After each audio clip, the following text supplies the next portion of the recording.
पिछले 10 साल में सितंबर महीने में इंडेक्स का कैसा रहा है प्रदर्शन, ये जान लीजिए, समझ लीजिए। तैयार है हमारे साथ अंश डिटेल से। अंश बताइए।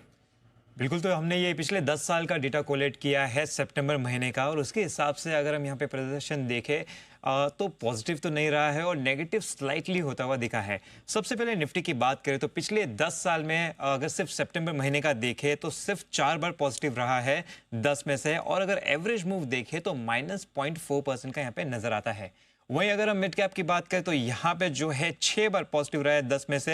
एवरेज मूव हालांकि हम देखें तो यहाँ पे -0.2% नजर आ रहा है। स्मॉल कैप की बात करें तो 5 बार पॉजिटिव रहा है और एवरेज मूव यहाँ पे 0.7% नेगेटिव में नजर आ रहा है। तो ओवरऑल देखें तो निफ्टी, मिड कैप और स्मॉल कैप जो है वो स्लाइटली यहाँ पे नेगेटिव बनते हुए नजर आ रहे हैं हिस्टोरिकली।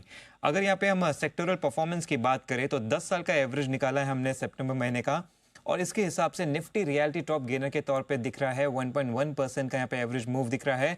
बाकी भी कुछ इंडेक्सेस है, लेकिन यहाँ पे जो है काफ़ी 0.5, 0.4, 0.2% की ही तेजी बनती हुई दिख रही है। अगर हम यहाँ पे लूजिंग फ्रंट में देखें तो सबसे पहले तो निफ्टी पीएसयू बैंक नजर आता है, जो कि -3.2% का एवरेज मूव देता हुआ दिख रहा है, और उसके बाद आता है निफ्टी बैंक जो कि -1.2% का है।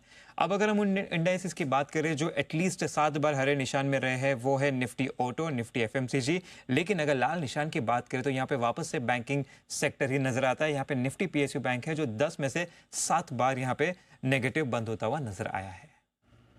चलिए, तो आप कह सकते हैं कि पिछले 10 सालों का ये एक निचोड़ है, just to give you an understanding कि किस तरह का परफॉर्मेंस सितंबर सीरीज में अमूमन देखने को मिलता है, फिर चाहे वो निफ्टी हो, बैंक निफ्टी हो, या फिर मिड कैप स्मॉल कैप का प्रदर्शन, और कुछ एक चुनिंदा आईटी रियलिटी किस तरह से ये परफॉर्म करते हैं, इसका भी आइडिया आपको अंश ने दे दिया है।